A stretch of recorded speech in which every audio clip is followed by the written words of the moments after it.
Kayamkulam MSM കോളേജിലെ CA DDD 2025 certificate course സമാപന സമ്മേളനവും ലോക പരിസ്ഥിതി ദിനാചരണവും നടത്തി. College governing body chairman PA Hilal Babu ഉദ്ഘാടനം ചെയ്തു. Kayamkulam MSM college CA DDD 2025 certificate course സമാപന സമ്മേളനവും ലോക പരിസ്ഥിതി ദിനാചരണവും നടത്തി. ഫലപ്രദമായി വേഗം മരുന്നുകൾ കണ്ടെത്താൻ പറ്റിയ ഒരു രീതിയാണ്, മാർഗമാണ് കമ്പ്യൂട്ടർ എന്ന് കൂടി ഓർക്കണം. അതെങ്ങനെയെന്ന് ചോദിച്ചാൽ, ഈ പ്രക്രിയ ഉപയോഗിച്ചുകൊണ്ട്, ഈ പ്രിൻസിപ്പിൾ ഉപയോഗിച്ചുകൊണ്ട് ലഹരി പദാർത്ഥങ്ങൾ ഉത്പാദിപ്പിക്കുവാൻ കൂടി ചില കുബുദ്ധികൾ തയ്യാറാകുന്നു എന്നുള്ളത് കൊണ്ട് അതിനെതിരെ രൂക്ഷമായ ശക്തമായ നിലപാട് എടുക്കാൻ കൂടി നമ്മൾക്ക് സാധിക്കണം. ഞാൻ ഒരു ചെറിയ ഉദാഹരണം പറയാം. ഒരു മരുന്ന് കമ്പ്യൂട്ടറിലെ ഡ്രഗ് ഡിസൈനിൻ്റെ സഹായത്തോടു കൂടി ഒരു മരുന്ന് അടുത്ത കാലത്തായിട്ട് രൂപകൽപ്പന ചെയ്തു. അതെന്താണെന്ന് ചോദിച്ചാൽ അതിൻ്റെ പേര് ഫെൻറ്റാനിൽ എന്ന് പറയുന്ന ഒരു ഡ്രഗാണ്, ചെറിയ മരുന്നാണ് ഫെൻറ്റാനിൽ. ഈ ഫെൻറ്റാനിൽ എന്തിനാണെന്ന് ചോദിച്ചാൽ ശക്തമായ ദേഹവേദന, ശരീരഭാഗങ്ങളിൽ അതിശക്തമായ വേദന അനുഭവിക്കുന്നവർക്ക് പെട്ടെന്ന് അതിനെ ഭേദമാക്കുവാൻ ഉപയോഗിക്കുന്ന ഫെൻറ്റാനിൽ, ഇത് കമ്പ്യൂട്ടറിൻ്റെ സഹായത്തോടു കൂടി രൂപകൽപ്പന ചെയ്ത ഒരു ഡ്രഗാണ്. ശ്രദ്ധിച്ചോ, ഞാൻ ആദ്യം പറഞ്ഞ പരിസ്ഥിതിയുടെ സന്തുലിതാവസ്ഥ. ഒരു സാധാരണ മനുഷ്യന് പരിസ്ഥിതിയുടെ സന്തുലിതാവസ്ഥ എന്ന് പറഞ്ഞാൽ എന്താണ്? തേങ്ങയാണ്.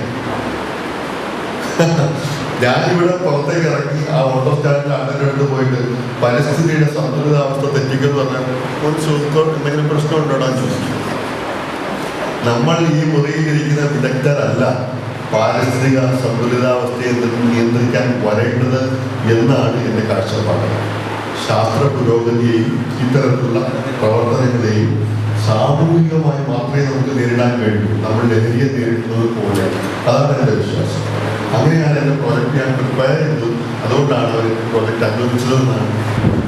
സാധാരണഗതിയിൽ ഇത്തരത്തിലുള്ള ബോധവൽക്കരണ പ്രവർത്തനങ്ങളുടെ ആദ്യ കടമ്പ ഇതിൻ്റെ ടെക്നിക്കാലിറ്റിയാണ്. രണ്ട് തരത്തിലാണ് ഈ വിഷയത്തെ കൈകാര്യം ചെയ്യേണ്ടത് എന്നാണ് എൻ്റെ അഭിപ്രായം.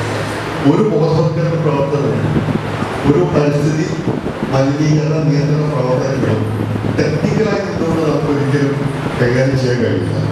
ഉദാഹരണത്തിന് ഈ പ്ലാസ്റ്റിക് മലിനീകരണത്തെ നിയന്ത്രിക്കാനുള്ള പ്രോജക്റ്റ് എങ്ങനെയാണ് കായംകുളം പട്ടണത്തിൽ ഞങ്ങൾ നടത്തിയെന്ന് ആലോചിച്ചാൽ നിങ്ങൾ ഒരുപക്ഷെ അത്ഭുതപ്പെട്ടേക്കാം. MSM ട്രസ്റ്റിന്റെ വൈസ് പ്രസിഡന്റും IHRD അക്കാദമിക് കൗൺസിൽ അംഗവുമായ പ്രൊഫസർ ഡോക്ടർ കേശവ് മോഹൻ മുഖ്യാതിഥിയായി. MSM PK Kunjusahib memorial seminar പരമ്പരയുടെ കീഴിൽ 2025 ഫെബ്രുവരിയിൽ നടത്തിയ exploring the cosmos, the crime scene and the cell, a chemical odyssey എന്നിങ്ങനെ ദേശീയ സെമിനാറിന്റെ നടപടിക്രമങ്ങൾ ചടങ്ങിൽ ഔപചാരികമായി പുറത്തിറക്കി. ചടങ്ങിൽ നിരവധി പേർ പങ്കെടുത്തു. MSM ട്രസ്റ്റിന്റെ വിദ്യാഭ്യാസ secretary professor doctor Amina S, Kerala സർവകലാശാല മുൻ അക്കാദമിക് കൗൺസിൽ അംഗം professor doctor Pushpa VL, assistant പ്രൊഫസറും പരിസ്ഥിതി പ്രവർത്തകനുമായ doctor Sameer KH, office superintendent Hariraj തുടങ്ങിയവർ സംസാരിച്ചു. College vice principal doctor Divya V സ്വാഗതം പറഞ്ഞു.